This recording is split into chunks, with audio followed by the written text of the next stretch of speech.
आज होता माझ्या माहेरील माझा शेवटचा दिवस. तर काल लाईट फिटिंग झाली होती, त्यामुळं घरामध्ये खूपच धूळ झाली होती. त्यामुळं मग आज ताईने सकाळी घर वगैरे धुवायला घेतलं आणि घर धुवून झाल्याच्या नंतर लगेच स्वयंपाकामध्ये आज पुलाव बनवला होता आणि भाजी पोळी एवढं सारं बनवलं होतं. आम्ही सर्वांनी जेवण वगैरे केले. जेवण करून झाल्याच्या नंतर लगेचच येते हळदी कुंकू लावणं, ओटी भरणं आणि पाया पडणं हे सुरू होतं आमचं. त्यानंतर लगेचच आम्हाला आज गावाकडे म्हणजेच पाथरीला यायचं होतं. त्यामुळं मग तीच आमची गडबड थोडीशी चालू होती.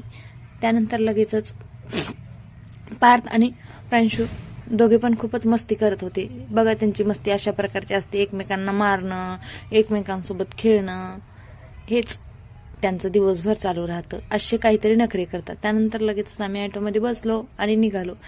कुठल्याही मुलांना आईवडिलांना सोडून राहायचं म्हणजे डोळ्यामध्ये पाणी तर येणारच, अशीच काय परिस्थिती भक्तीची होती. त्यानंतर आम्ही लगेचच निघालो. निघाल्याच्या नंतर 1 तासामध्ये आम्ही पाथरीला पोहोचतो, कारण की आमचा 1 तासाचा रन आहे. त्यामुळं मग 1 तासामध्ये आम्ही पाथरीमध्ये एंट्री केली आणि इकडे एंट्री केल्याच्या नंतर लगेच घरी आलो. घरी आल्याच्या नंतर लगेचच कपडे वगैरे ओले वाळत घातले. त्यानंतर आईने शेवाया दिल्या होत्या, त्या पण डब्यामध्ये भरून ठेवल्या आणि जी नवीन कपडे होती ती बॉक्समध्ये ठेवले आणि साड्या पण ठेवून दिल्या.